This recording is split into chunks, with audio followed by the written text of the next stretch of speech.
দাদা আচ্ছা, আপনার কথা তো ঠিকই বুঝলাম, আমার অত লাভ লোকসান লাগে না। আমি একটা লেবার খাইটি, হাজিরা পাই 100, দিয়ে আমার চলে। ডিসক্লেমার। গরম দিছে রে, বাপরে দাদা দাদা দাদা দাদা এই সাথে আছে, আপনার লোকের 2 মিনিট কথা আছে। দিছে।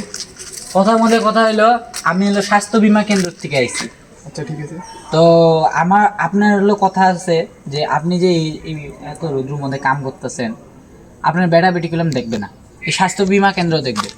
আপনি যদি এই জিনিসটা নেন, এই যে স্লিপ আছে, স্লিপটা দিয়ে দিব আপনারে। তো এইটা হলো মাসে মাসে 300 করে দিতে লাগবে, আর 4 লাখ টাকা যদি আপনি মরে যান তাহলে পাবেন। তো আপনি কি নিবেন নাকি এই স্বাস্থ্য বীমা কেন্দ্রটা? শাস্ত্র কি ওটা কি আবার? ওটার মানে তো বুঝলাম না, কি এটা? স্বাস্থ্য কেন্দ্র বীমা হলো যে আপনি যদি এই যে কাম যে করতেছেন, এটা রিস্ক নাই, এই কামটা করবেন এখন রিস্ক আছে, যেহেতু তুমি এই স্বাস্থ্য বীমা কেন্দ্র নেন নাই। যখন নিবেন তো এটা বেনিফিটটা কী হবে, আপনি যদি এই বাসটা উঠাইতে যেয়ে ফট করে পা উঠাও ভাঙিয়ে পড়ে যান ড্রেনের মধ্যে, তখন ড্রেনের থেকে তুললো কেউ, হসপিটালে নেওয়া যাওয়ার সময় কেউ কলম টাকা দিবে না, এই স্বাস্থ্য বীমা কেন্দ্র দিবে। এটার 3 লাখ টাকা করে দিবে, মাসে 300 করে। এটা আপনার লাভ না লস আপনি বলেন? क्या बात है सर, क्या बात है सर।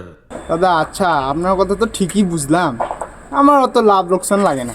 আমি একটা লেবার খাইটি, হাজিরা পাই 100, দিয়ে আমার চলে। 100 টাকা, 100 টাকা দিয়ে তো এটা হবে না গো দাদা, এটা 300 টাকাই লাগবে। এটা যেহেতু এখনো পর্যন্ত কেউ নেয়নি, আমার এই যে 2টা বিক্রি করে নিয়ে আমি হলো এই কেন্দ্রটার মধ্যে টাকা ভরছি, আর আমি 5টা পাইনি।